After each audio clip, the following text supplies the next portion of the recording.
Now, usually, the role that the Copa America plays is to prepare teams for the next cycle of World Cup qualifiers. It kicks off a new cycle of competitive games. We've had no competitive games since the World Cup, so those sides that didn't make it to Russia haven't played for points since October 2017. So that's what role that the Copa usually plays, with World Cup qualification starting soon afterwards.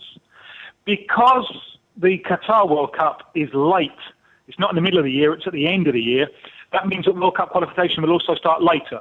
So whereas usually it would start this September or October, in fact it won't start until March of next year.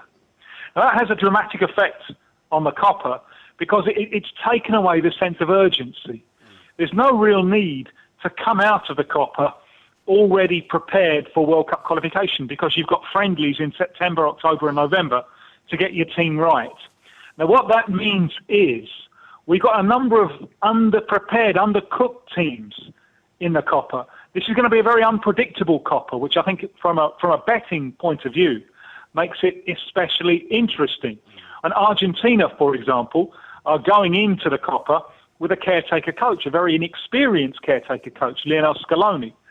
Colombia, Paraguay, Bolivia only played their first games under their current coaches as recently as March.